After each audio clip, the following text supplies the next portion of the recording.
Hello বন্ধুরা, আজকে সকালবেলা উঠে চা বানিয়ে নিয়ে এসেছিলাম মিস্ত্রিদের জন্যে। তো এখন সবাই ভাত খেতে গেছে, এখন বেলা 2টো বেজে গেছে প্রায়। তা আমি চা খাচ্ছিলাম বসে বসে।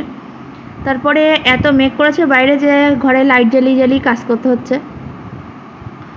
তো আজকে আর একটা অন্য ঘরে আর কি প্লাস্টার হচ্ছে, আর এইখান দিয়ে সেই জলের লাইন এসছে, আর সেই জন্যে সেই রাস্তাটা পুরো একদম খুঁড়ে খুঁড়ে মাটি তুলে দিয়েছে। আর বৃষ্টিতে এত কাদা হচ্ছে তা বলার নয়।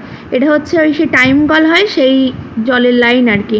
পুরো মেঘ করে আছে, মাঝে মাঝে 1 ফোঁটা 2 ফোঁটা করে বৃষ্টি হচ্ছে। আর রাস্তাটার অবস্থা একটুখানি দেখুন কি পরিমাণে কাদা হচ্ছে। সেদিন আমি আর বান্দাদা মিলে এই রাস্তাতে ইট খোয়া, তারপরে সেই হচ্ছে প্লাস্টার ভাঙা, একটু নানান তাল দিয়ে একটু রাস্তাটা হাঁটার মতো করেছিলাম।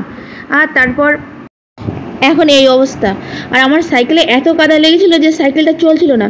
আমি কিছুটা পরিষ্কার করলাম, তারপর দাদা কিছুটা পরিষ্কার করে দিল, তারপর সাইকেলটা নিয়ে বাড়ি আসলাম আমি যা হোক করে। আর বাড়ি এসে একটু মুড়ি খেলাম। সারা দিন মানে খাওয়াও হয়নি, শুধু একটু চা খেয়ে চলে গেল। আর বৃষ্টি হচ্ছিল, কিছু করার নেই, একটু আগে বাড়ি আসবো সেটাও হয়নি। তারপর এখন রাত 8টা বেজে গেছে, এখন একটু ডিম সিদ্ধ করে খেলাম, প্রচণ্ড খিদে পেয়েছে। আর ফ্রিজে ছিল চিকেনটা রান্না করা হচ্ছিল না, তো এখন একটু সমস্ত মশলা একসাথে মাখিয়ে আর কি কড়ার মধ্যে দিয়ে দিয়েছি। এবার একটু কষি রান্না করব, যাতে অল্প একটু ভাত যাতে খেতে পারি। দুপুরে তো ভাত খাওয়াই হয় না, আজকে খাওয়াও হয়নি। তো হচ্ছে এখন এটা একটু রান্না করে আর কি অল্প দুটো ভাত খাবো। আমার কিন্তু চিকেনটা একদম রেডি, একদম কষা কষা করে বানিয়েছি। আর ভাতটাকে একটু গরম করে নিয়েছি, ফ্রিজে ছিল ভাতটা। তো প্রচুর লঙ্কা দিয়েছি, কারণ বাম দাদা থাকলে একটু ঝাল কম রান্না হয়, মানে ও বাম তো ঝাল খেতে পারে না।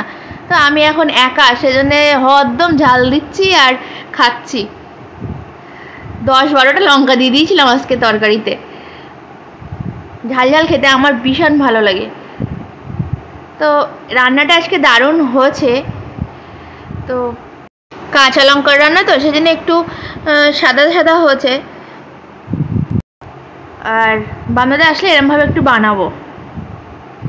আজকে কিন্তু সত্যি রান্নাটা ফাটাফাটি হয়েছে। তো আমার প্রায় খাওয়া শেষের দিকে।